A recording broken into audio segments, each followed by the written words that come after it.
আছে। অয়েলের জন্য কি হয়, সিরাম সিচুয়েশনটা কম হয়ে যায়, এই জন্য কার্বন লেজার করলে পরে অ্যাকনিটা অনেকটা কম ওঠে। আর যেহেতু অয়েলি স্কিন, সেজন্য আমি ফার্স্ট টাইম ওকে কার্বনই করে দিচ্ছি। কার্বন করার পরে অন্য ট্রিটমেন্ট হবে। অন্য ট্রিটমেন্ট করে যেটা আনওয়ান্টেড হেয়ারের জন্য ফার্স্ট টাইমে আমি সেটিং করে নিয়েছি। করার পরে এখন কার্বন লেজারটা করছি।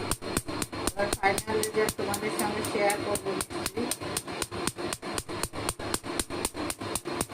আর তোমার কেমন লেগেছে এখানে এসে?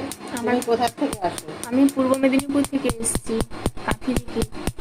ও কাঁথি থেকে আসে, অনেক সকালবেলায় আসে, এখানে এসে বসেছিল। যাই হোক, তুমি রেজাল্ট পেয়েছো তো এত দূর থেকে? বিশ্বাস, সত্যি কথা বলছি, মানে রেজাল্ট মানে আমি খুবই খুশি, মানে আমি রেজাল্ট খুব ভালো পেয়েছি। আমিও আশা করবো, সবাইকে বলবো যে সবাই আসো, একবার করে আপাতত ট্রিটমেন্ট করে যাও, দেখে যাও যে কেমন। ঠিক আছে, ফার্স্ট টাইমে রেজাল্ট না, মানে ট্রিটমেন্ট না করলে তো বুঝবে না।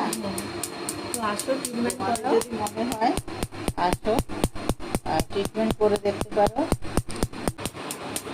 সেই জন্য বহু বছর থেকে কাজ করি।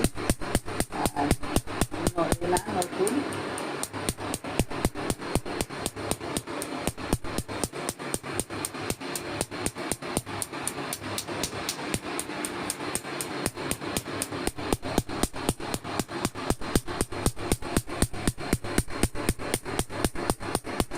এখানে বিভিন্ন ধরনের ট্রিটমেন্ট তোমরা পাবে।